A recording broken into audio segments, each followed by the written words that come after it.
Hello, everybody. Co-owner Om Gandhi here. Welcome one, welcome all to the audio edition of the Fireside Chats.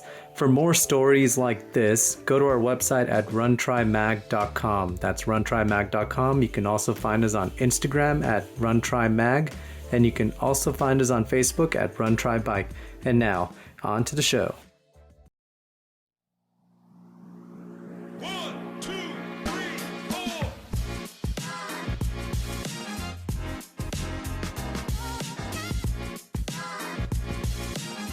Hey, Jackie, good to see you. Nice to see you. Thank you for joining us on our Tuesday Fireside Chats. We really appreciate you taking the time, especially during the holiday season, to chat with us. No, thank you for inviting me. Absolutely. So we'll just jump right in. Jackie, when people visit your Instagram account, right across the top, it's an ultrarunner, cancer survivor, amputee, and coach. So my first question to you is, when did you become an ultrarunner, and why ultrarunning, not 5Ks or triathlons or anything like that? I started ultra running, what was it, 3 years ago? And it was literally, I signed up for a trail race because I decided I wanted to do trail running. Because I got a little bit bored with road running, so I was like, oh, I want to venture into trail running. Gave trail running a race, and I literally signed up for a trail race, which happened to be a 40-mile trail race, because that's kind of what I do. I'm like, oh, how hard can that be, right? And yeah, and that's kind of, yeah, just add a few extra miles, right? And that's kind of how it literally started. I just decided to sign up for this race, gave it a shot. It was an interesting race because it was at the time when I was living in North Carolina, and the trails on the East Coast can get really muddy when it's been raining, and which happened to be the race was in October, and there was a storm that had come through. They had to actually redirect part of the course because some of the trails had washed away. That's how much rain had fallen. So going in there with a blade on muddy trails, not being a total experienced trail runner either, and my first ultra was a challenge but fun and didn't scare me, and I kept going. So what was the longest distance you had run on the road prior to this first trail ultra experience? It would have been 26.2 miles, so it would have been a marathon before that. And my longest trail run had probably been about, because the trail I used to kind of go out on was about a 4-mile trail loop that I used to do, and that was kind of it. So tell us, because I know a lot of us Americans have made the mistake when we look at 42K, which is the marathon distance. Yeah. Realizing that, okay, 40 miles. So when you registered for the 40 mile, did you think it was a 42K? No, I knew it was a 40-mile, unfortunately. But I thought, I don't know, maybe in my head I did think, oh, it's 40, it's going to be 26.2 miles. That's fine. Didn't calculate it. 40 miles, yeah. I'll put you in the same arena as I am, because I don't read the guides whatsoever. So I know for I'd have been like 40 miles, 42K. It's about the same, give or take. We'll be okay. Yeah, we'll be okay. Yeah, we'll be fine. So the next thing on your bio says cancer survivor. Yeah. So when you got your diagnosis, what was your reaction? And then also, what was your family's reaction to your diagnosis? And before you answer, I'll tell you a personal story. So Okay. I was 21 years old and it was graduation weekend from college, from university, when my parents came to visit me and told me that my father was diagnosed with throat and lung cancer. And Wow. that weekend, it wasn't really easy to process, because we were there to celebrate my graduation, and to get that information, it took some time to process. And so that's why I'm asking the question from a personal standpoint. What was it for you when you were diagnosed, and what was it like for your family to hear that new information? It's it's a weird thing because in your mind, well, at the time I was like, cancer happens to someone else. It doesn't happen to you. It's like weird. And then when you get that news, I still remember the appointments with the doctor when they broke the news to me. And I just remember just totally, I kind of just wasn't listening to them anymore. It's kind of, you kind of go into your own little bubble. And I was in so much denial that I'm like, you know what, I'm not listening to this. I do not have cancer. There's just no way. And it is weird. You kind of show yourself off a little bit just because you just don't want to believe it. And I remember walking out from the appointment and just my husband still asked me, he's like, what do you want to do?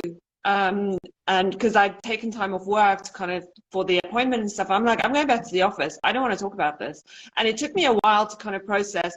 I mean, for me, it was a bit of a roller coaster because I kind of went from that appointment and then I had to go to a specialist and everything kind of happened within 3 weeks. I went from cancer to having my leg amputated. So that part was kind of really, really quickly. So I didn't have time to kind of think about things. But it was a gradual, like it was definitely, I had to process things and just kind of work through it. But because everything else was happening, so I had so much that I had to kind of go through and process and just kind of accept. It took me a while to kind of work through all the emotions and kind of get there. I mean, for my family point of view, it was kind of, it's scary when someone gets diagnosed with cancer. I mean, majority of us all think, oh, that person's going to die, because that's kind of the reality of it. I mean, it's always been like that a little bit. So it's kind of, you're kind of working with that and trying to be like, my husband was like super supportive, trying to be really supportive, but yet you have this cancer diagnosis, you have that in the back of your head, but trying to be positive about the whole situation, kind of working through it that way. Yes. Yeah. I would say that my family experienced that same thought process. Like when I was told, I just assumed that it would get cured. I didn't think anything of it. I was like, oh, okay, it'll be cured, it'll be fine. And maybe that was just naivete to believe that. And, you know, I lost my father, my sister lost her father, obviously, after a couple of years. And even during that 2-year process, it's still hard to conceptualize like everything that's happening with the disease, and then you start to understand that it doesn't just get miraculously cured, right? No. It's like you don't just fingers and all of a sudden it's gone. Yeah, exactly. And there's so many elements to it too, because it's like you're curing cancer, but it's also there's a person that's trying to survive it, and it's like there's all these emotions, like you're dealing with having to live through this cancer, but then also trying to do normal things and kind of living your life as if like kind of putting it in the back of your head that you're going to survive this and just kind of keep going on with your life, but you still have that in the back of your head, if that makes sense. It's like it's such a weird like time. It totally makes sense. And for those of you who are watching this conversation and listening to it on the podcast eventually, if you haven't gone through the process, it's really difficult to explain. Like I went to work every day, and like afterwards I would go to the hospital to see my dad. My mother was living in the hospital basically to be with him. It's just this world that you can't really fathom until you're actually in it. And even to this day, I still like I use it. And I wonder if you use the process of having gone through it as an opportunity to strengthen your resolve, to say, if I can get through X, I can get through this as well. Exactly. It does. I mean, it took me a long time to see that it has made me stronger, and it has, because I've survived and I've kind of moved on, and I've been one of the lucky ones that has survived that long and all that. And it kind of, it puts things in a different perspective, but it's kind of, it took me a while to get there, to kind of work through all the emotions, work through everything that I was going through at the time. It's a weird thing because it's also, I mean, it's pretty scary, because I remember when I was because with my diagnosis, I also had to go, and I'm sure your dad went through all the same things. I had to go through a whole bunch of different scans to make sure that the cancer hadn't spread. And it's pretty scary going through that. Like, I remember sitting outside the hospital in the car waiting for my appointment, and I just burst into tears because I was like, what is happening? Because you don't understand, like, what all these different scans you're going, you're just being prodded and poked, and it's the weirdest thing. And you kind of, in a sense, feel a little alone because no one's going through it right there, right then. And it's just like, you can't explain it to anyone because you actually also don't know what's happening because you're just kind of working through the emotions. Yeah. Yeah. And so then for you, though, it seems like it was pretty rapid if you were having your leg amputated after 3 weeks. And Yeah. so how did you view your amputee diagnosis then? And how do you view it today? Like when they told you we're going to have to amputate your leg, Yeah. what was your in that moment, and how do you view it today? It's weird. At the time when they told me I was going to be an amputee, I was devastated, and I was more devastated about losing part of my body than the cancer the cancer diagnosis, weirdly, because it's just like weird, like you're going to lose part of your body. And at the time I thought, that's it, I'm going to become disabled and I'm going to be in a wheelchair. And it's like you have all these factors going through your mind, but also just having to look like so different, and just like it to me at the time, because I mean I was in my 20s, so it just felt such a big deal that I was losing part of my body, and that part I really struggled to kind of accept. But if I look back at it now, I'm like, I would, and I get asked that a lot, would you change anything? And I wouldn't, because I'm glad that I went through what I did, because I do feel it's made me a stronger person, has made me the person I am today. So I would definitely, I'm happy. It sounds weird, but I'm happy that I went through it, because I feel like I needed to do that, because it just has made me the person I am today. And it's given me a more of appreciation of life. It took me a while to accept my leg. It did. And I've always been really honest about that, because it was a struggle in the beginning. I mean, I went through like different phases, like denial was a big thing. I didn't want to be an amputee. I didn't want to be someone that's had cancer. I just wanted to be healthy and go back to work and just kind of carry on with my career. There was the other part where I was super angry, because I was like, what have I done wrong in life? Why am I getting punished? It was kind of a big thing, because I felt like I was being punished, and I was like, I'm a good person. Yes, I've got a potty mouth, but I'm a good person. And I was like, what the hell? And so it's weird. Like you have to kind of work through all that. So I'm always like, when anyone asks me about if I speak to other amputees or anyone that's about to go through it, I'm like, go through the emotions. It's okay. It's not, don't feel guilty, because I felt guilty for being angry. I had a lot of guilt, because there wasn't a part of me that was grateful for surviving cancer. Like I was angry because I'd lost my leg and I was going through this. So instead of like, well, actually you survived cancer and you're alive, it's weird. It's a different like perspective, and it sounds weird, but it's like all these emotions I kind of had to work through. But yeah, I'm glad where I am now. Awesome. Designed for running adventures on a variety of surfaces, the Catula Exospike's footwear traction are at home on ice and snow, as well as on dry, rocky ground. 12 ultra-durable tungsten carbide spikes provide an impressive amount of grip when you need it, and stand up to rocks and other abrasive trail features when you don't. Exospikes will inspire you to follow the trail less traveled, even when it's covered in ice. For more information, visit catula.com. So in the span of these 3 weeks, you went through a whirlwind of emotions. It was so quick from your diagnosis to the amputation, and then the time after.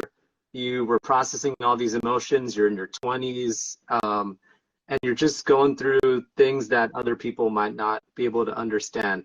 What clicked in your head, or rather, what changed your perspective that eventually led you on the path to becoming a runner? And how did that happen?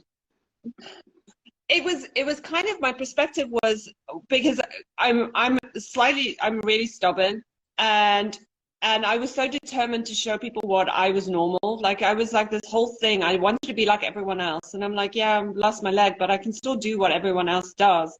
And like, running was kind of one of those things, because I was frustrated because there were so many things that people would just say, oh, you can't do this, you can't do that. Oh, don't worry about it. You don't even try. It's fine. You're now an amputee. It was like the whole word disability was kept being thrown at me, because now you're disabled. You know, you can't do this, you can't do that. And so it was like this whole negative scenario. And I was like, you know what? No.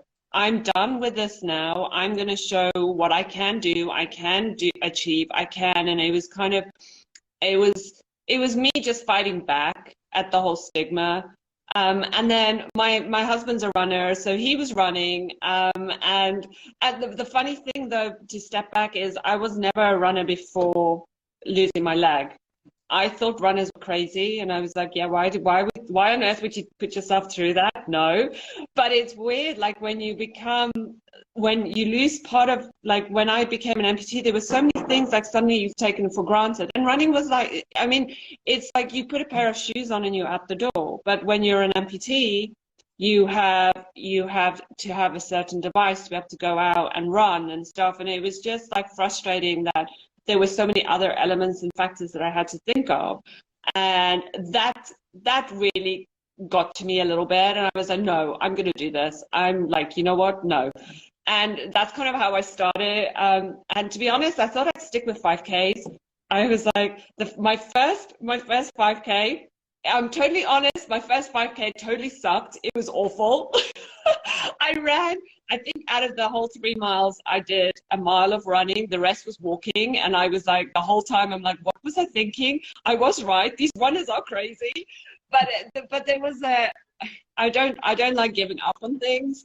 So I was like, you know what? No, there has to be something, because you could see when people cross the finish line, I mean, at any running event, there is a special atmosphere to it. And I just knew there was something there. So I kind of just kept at it and just kept going and fell in love with it. And yeah, and I'm just glad I found it. And it's definitely changed my world.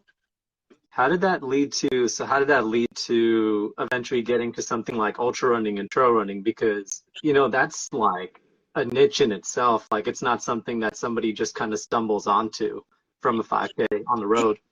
Yeah, I kind of went 5K, then the funny thing is I signed up for a half marathon, but I had actually originally signed up for a 10K.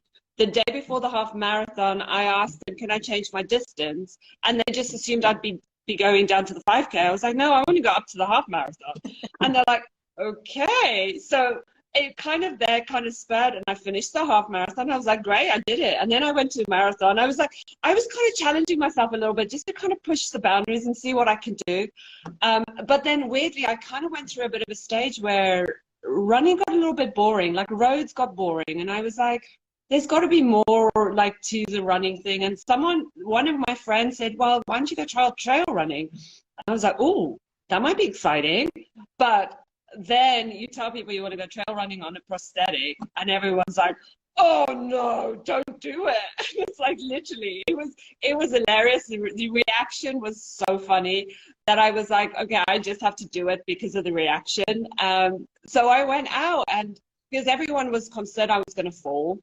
That was the biggest thing. Like, everyone's like, you are going to fall flat on your face. Now, let me tell you, I have fallen a few times flat on my face, but that was purely not because my prosthetic, it was purely because I was talking to someone on the trail and wasn't paying attention, and I caught a rock and I went flying very gracefully in the air, proper like hardcore like wipe out, which was fun. But and that's kind of, so I did it, and I was like, I was so impressed I was able to do this trail run that everyone said I can do. And I was like out there, and it's just like, it took me out of my comfort zone a little bit, because it's scary when everyone's telling you no, and they're telling you can't do it, and then you kind of, in the back of your head, you kind of start believing that a little bit. And I just got tired of that. And then I'm like, no, I need to go out there so I can prove it to myself that I can do it. And I did. And it was just amazing. The first trail run, I mean, it was hard, it was scary, but I came out, I didn't fall. And I was like, oh my goodness, I just did that. And then, yeah, and then I signed up for an ultra stupidly. And then that's kind of where I kind of went into ultra running. I just fell into it. Like, yeah. By the way, prosthetic or no prosthetic, like we all trip and fall on the trails. I'm not sure. Exactly. While talking to people all the time. Big time, like just thrown water bottles and stuff falling out of vests when you fall, bloody, like without the prosthetic that happens. I don't know if you know the ultra runner Gordy, who's like the big like Western Stay, like not Western, yeah, Western Stay founder.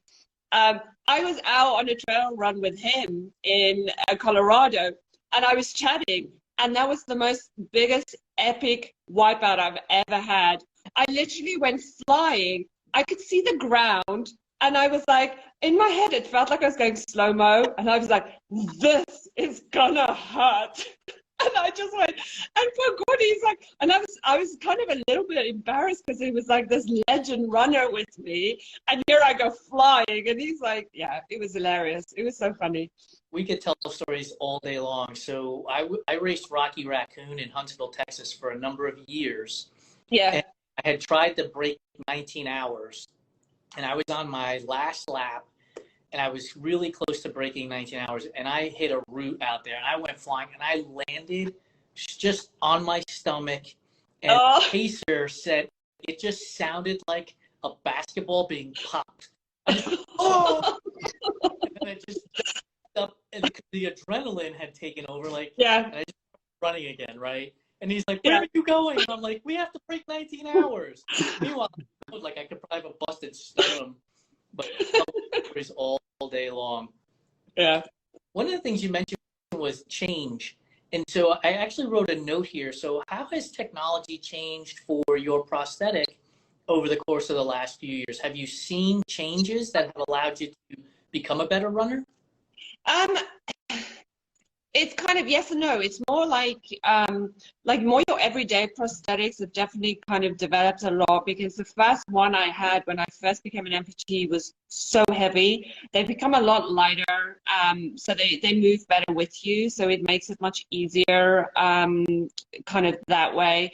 I mean, there's so many different running blades. Like, you have different companies doing different brands and stuff, and the first one I ran with compared to what I'm running with now are totally two different running blades. Like, the one I ran with was a more of a basic one, which is a really good way to kind of get into it. So it's a cheaper version, and it's kind of a little bit, the technology isn't fantastic in that one. Whereas the newer version it's lighter. It actually has a split toe.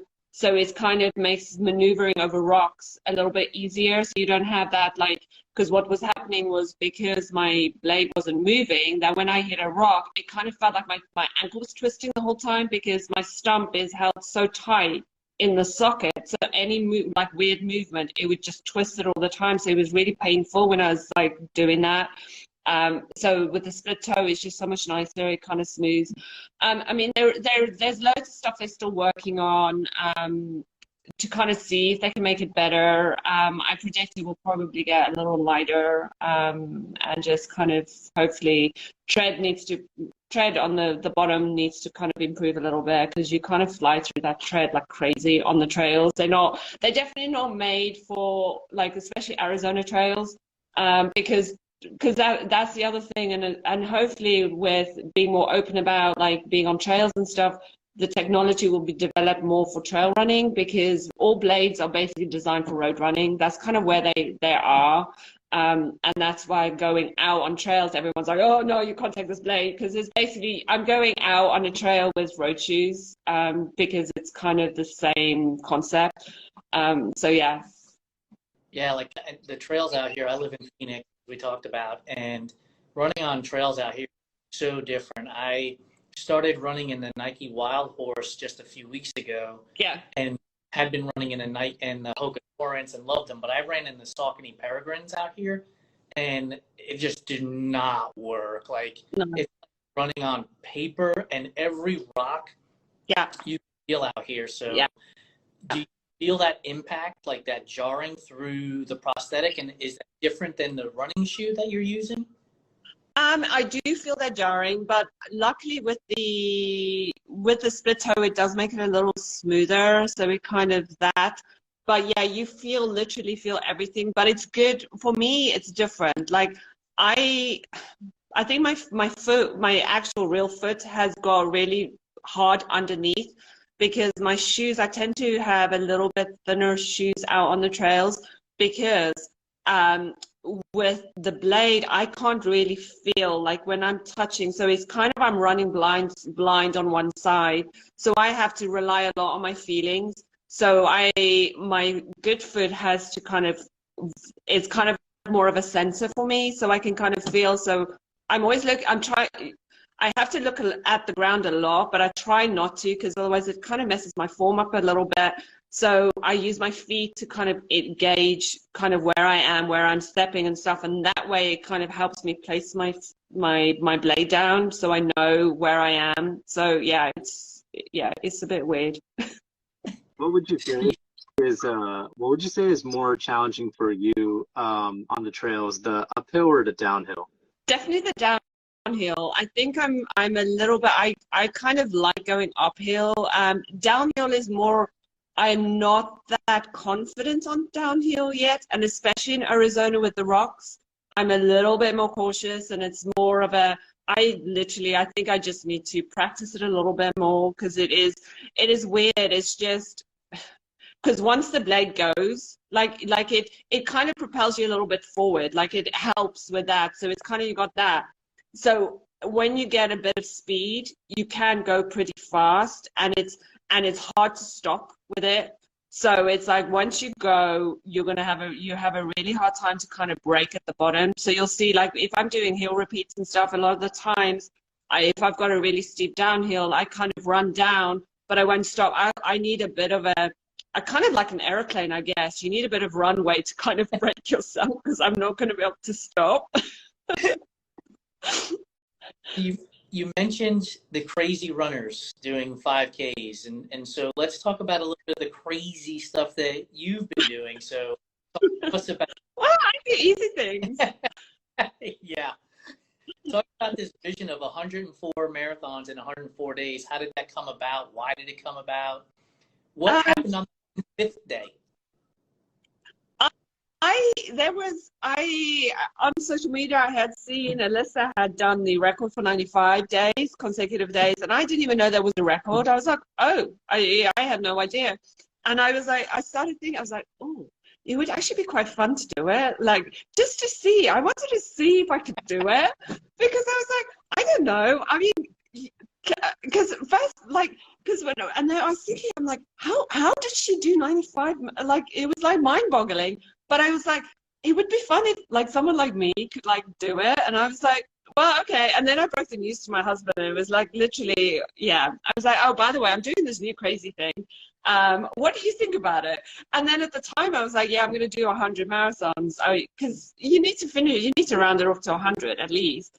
And it was weird because I kind of started with it and I wasn't sure, like, I didn't know if my blade would last. I didn't know am I going to mess my stump up? Is it just going to kind of, is it just going to tell me, you know what, this is the craziest thing you've ever done, and I'm like done with it. And so we kind of started, and I was like, okay, I might only get to like 10 marathons. So we'll see. This is kind of the project to see what happens. And I was surprised. I was pleasantly surprised because it's like, it just showed me again how strong our bodies are and how capable you can do so much more than what you think you can. And I mean, the first week was rough. It was challenging because it's like every day is the same, and it's like, oh, you get up and you're like, oh, I'm going to run another marathon, and my body had to. I'm like, oh, another 26.2 miles, yay! and it's like, the first week, my body was kind of adjusting. Like I was struggling with my shin, and it was like all these like things that my body was kind of adjusting. But then the second week got easier, and it kind of just, it like from a body point of view, my body adjusted really, really well. The issue I had was after the first week, my stump had swollen up so much that I didn't fit into my running blade anymore. And luckily, the blade I'm running with now currently is like, it was one that I had like 3 years ago. So it was an older one. But luckily the socket was much wider. So thank goodness I could fit into that, because that was the other issue. Luckily I had that as a backup. Otherwise the project would have been over, because I'm like, well, I can't run. So I kind of had to switch legs. So we had that. And then it was just kind of, I was surprised that my body just kind of just adapted. The thing I struggled with the most was mental. It was so mental. I got to like halfway point at marathon number 50, and I was like, you know what, I'm done. I just like literally my mind had given up. It's like, I'm done. I'm like, 50 is a good distance. Come on, 50 marathons, 50 days, great. And miles. Pardon? Yeah. Yeah, I know. I'm like, yeah, I could be a hero. Woo-hoo. And it was weird. But I got annoyed with myself, because I was like, no. And I swear I must have looked like some crazy person, because I was talking to myself a lot, like doing these pep talks. It's like, come on, suck it up. You can do this, just keep doing. And so then I kind of just started focusing on like the next mile. Like I would play these stupid games with myself. Like it's weird, like your mind is so powerful. Yeah. I would just get to the next mile. And then I get to the next mile, and then literally I'd be running around my kid's school, and then 1 mile, and I go, whoa, I did 1 mile, yay! And then I get to the next mile, woo, 2 miles, and like that's how it went. And like, these kids were like, what is this woman doing? And it's just like that kind of just helped and just kind of got me. And then before you knew it, I had run another marathon. So it was kind of just playing these tricks and just kind of getting through it. Eventually, you kind of, by the time I got to like day 80, I was like, you know what, I'm so close now. I just need to keep going. And it's just like, then you're tired. I mean, I was exhausted because life goes on. I mean, my kids were still going to school, coming home, homework, dinner needs to be made. It was kind of all those things, like life went on. So it was kind of like you kind of living to the point where you're like, oh, I can't wait to get to finish now. Like, how far is it? But also you don't want to quit now because you're so close to the goal post. And then day 105 was magical. Well, it was weird. It was weird because I got into such a routine that I was like, oh, maybe I kind of feel like I'm missing something. Like, I feel awkward. I feel a bit naked. I'm like, so it's kind of like feeling like you need to keep going. But the weird thing was like my body was like doing really well. And then like the second or third day of my recovery, like after I'd stopped, my body started hurting really badly. So I was like, what the hell? So I'm like, I should just kept going. Just keep delaying the pain. Yeah, just keep delaying the pain, denial. One of the things that I wanted to ask you about that is, because, you know, one of the cool things was that I saw you actually start this thing, because we met like a year ago. And then I saw like one day you were like, I'm going to do this marathon thing. I'm like, cool, I'm going to follow along and support you and cheer you on. And then like, it was just like amazing watching this thing like start from like something you were just doing to like blowing up in real time, like 50 onwards, like all of a sudden like Boston is inviting you to do the Boston Marathon and like people are interviewing you. And so tell me what it was like for like that last 20 or 25 marathons when all of a sudden like it's starting to like blow up and like all of a sudden all eyes are on you. And like and also to add to that, like you were gonna do I think 100 originally, and then 2 other females I think it was were going after the record, and then I think you did 104 because you were trying to finish out the month or something like that. Yeah. So tell me about all that. Yeah, I still a regret. I kind of should have just gone to 110. I'm like, I don't know why. Yeah, 104 was on the weekend. It was a nice time to finish. I'm like, darn, I should have gone to 110. But it was weird because it kind of took me off. Like, I wasn't expecting it to blow up like it did. I mean, it was absolutely amazing. Everyone was really supportive, but it was tricky to kind of fit everyone in. Like, everyone wanted to kind of chat and stuff. So it was kind of, it was tricky. The hardest part was also when I was in Boston, because I had to fly out to Boston. And then when I got to Boston, I had to run a marathon. And then they had a whole bunch of press. So we had to interviews there, and then I run Boston, and then the next day I had to do another Boston and more interviews. Plus I had to fit in another marathon, and then get on a flight. So it was like it was such a whirlwind, like trying to fit everyone in, and just like it just went crazy. But you know what? It was amazing that we got to raise so much money for a good cause, and just the support was phenomenal. And yeah, it was great. I just wish I'd gone to 110. I should have done that. Folks, one of the things that happened at this event was, I think it was over $100,000, $200,000, and I think RX Bar was also matching the donations as well. Yeah. Yeah, so that was phenomenal. And literally, they contacted me the day before I was going to do my last marathon and said, "Can we jump on this? And whatever donations you get in, we'll double it." And I was like, "You do know that tomorrow I'm finishing, right?" I was like, "What?" And it was just phenomenal. And it was just like everyone just kind of just jumped in, and we got a whole bunch of new donations and everything. And just, yeah, it was phenomenal. So you go through cancer, very, very tough. We talk about that. You go through 104 marathons, very, very tough, and how to process that, which now leads to the next thing, which is 6 days across the years here in Phoenix. Like, do you look at that and go, 6 days? I ran 104 marathons. I do kind of. It does. It puts it in a different perspective. But I'm kind of going in it just to, what I've learned is just to kind of embrace it, have fun with it, don't stress about it. Any race you go into, you never know what it's going to be. Like, you don't know what's, like, I can show up at 6 days and end up just doing one loop because I have prosthetic issues. Anything can happen. So I feel like I try not to stress about that. I'm like, you know what, I've got my goal that I want. And that's kind of where I'm going. And if I hit my goal, I'll be great. If I don't, then yeah, that's fine too. But just have fun with it, because that's the other thing is I'm always reminded that I get to do this. So I always try to run with gratitude. And yeah, running doesn't always go your way. It never does, but life doesn't either. And it's like we still get to do this. It is like a lot of people would love to be out there doing it and they can't. And it's like, so I always remember that and just kind of, just have fun with it.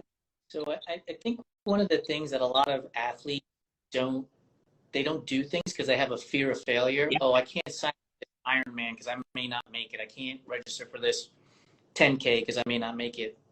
Fear of failure, has that kind of gone away because of what you've gone through? And again, 104 marathons, and you can't always control everything, right? Yeah. So is fear of failure kind of just one that doesn't even happen anymore? No, it is. It's just one of those things where I'd rather try and see what happens than not try at all, because I just feel it makes life really boring if you don't just push your limits and stuff, and just, what have you got to lose? That's always what I even say that to my kids. I'm like the worst with my kids. I'm like, oh, what do you got to lose? Come on, mommy ran 104 marathons. Come on. That actually brings me to the mantra that you sort of adopted. I think it came from Courtney Dowalter. I might be wrong about this, but you've sort of adopted this mantra in 2022. I can do hard things. Tell me about why that spoke to you, why you adopted it, and what it means to you. I just because when I started out with it, I had the whole thing, like even on my page I said that we're capable of so much more than what we think we are. And then I was like, you know what, it is true that, because it was when I was struggling like a lot with some of the marathons, I was like, you've got this, you can do hard things. And that's kind of where it came from. It was like I kept using this mantra in my head, you can do hard things, you can do hard things. And I kind of went with it, and it kind of just felt right to kind of do that. So that's like my mantra for life now, is like, you can do hard things. So you're, the last thing on your bio says you're a coach. And so the question I put is, tell us about your coaching philosophy. Does I can do hard things play into your coaching philosophy? It does. I always try to be really encouraging, because everyone's limits are different. Everyone has different goals. Everyone has different, and I believe just take one step at a time, and just have fun with it. I always believe you need to have fun with it. If you're not enjoying it, then there's no point of doing it anymore. And it is like, and I always kind of repeat it. I'm like, you're capable of more than what you think you are. Stop being scared. Just keep going. Just do it. You've got to kind of get out of your comfort zone. So I encourage people to get out of their comfort zone a little bit. And whether that is running your first 5K, running your first trail race, it is everyone's comfort zones are very different. And that's kind of where I work with, like, what my comfort zone is very different to someone else's. That's awesome. So we know across the years is coming up for you. What other events do you have coming up in 2023 that we can cheer you on for? I've got Amstead 100. So I got that in April, and then I've got Vermont 100 like 2 months after that. So it'll be good. I thought, you know what, my legs are going to be good. So yeah, it's pretty fine. And then I've got Trans Rockies, which was a postponement from this year. So I'm moving that. So I've got to go and do that, which will be fun. I'm looking forward to that. I'll see you there as a volunteer. Oh, you're going to be there? Oh, yeah. As a volunteer. Cool. I'll be there on camp crew. Okay, cool. Yeah, I'm looking forward to it. Yeah, it's such a fun race. It's so much fun. Yeah. And then I'm kind of working on logistics to kind of go back to Moab 240, because I do have unfinished business there. I have to go finish the race. That's awesome. And, running hundreds 2 months apart, you'll be fine. I made a mistake because I don't read race direction athlete guides, and I had to run 2 100 milers 14 days apart. So 2 months, you got plenty. It'll be fine, right? Yeah, it'll be fine. Problem. Wait, I can do hard things. There we go. Come on, I've got it even on my arm. I can do hard things. Right. Thank you so much for joining us. Before we jump into our rapid fire questions, where can people find you besides here on Instagram? Instagram, I'm on Twitter too. So also the same, NC Runner Jacky. And yeah, I've got info on my website, which is ncrunnerjacky.com. So yeah. Awesome. We'll definitely get you booked back on, especially after you go through these events coming up, and maybe we'll do a live conversation while we're at across the year. I can run. Yeah, that would be cool. That would be fun. Yeah, because we're not going to be doing much. No.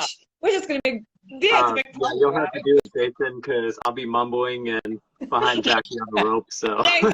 I'm going to be pulling, so that's fine. It'll be good. You got to get that on camera. I'm not sure if that will be classified as cheating. Do you think they'll disqualify us? I don't know if that qualifies as mewing, but yeah, I don't know. I'm not actually carrying your gear. I'm only carrying you. It's a big no. Yeah, exactly. Yeah. So it's like a fine line of rules, right? So for our rapid fire, let's jump into this. When you're running, are you listening to music, podcasts, or nothing at all? I do mostly music. Until I get bored with it, and then I kind of do nothing, which was interesting during the 104 marathons, because there is just so much that you can be in your own head. I was getting tired of my own mind. I was like, yeah, no, I can't do this anymore. So for music, favorite genre and favorite artist in that genre? I'm a big country girl. I like country music. I like Blake. So yeah, yeah. So are you a fan of The Voice? show? Do you watch it? I am, well, my daughter is, so I end up watching it with her. So, All right. yeah. Here's the big one. This will determine whether or not Across the Years goes successfully for the Oh, three dear. friends.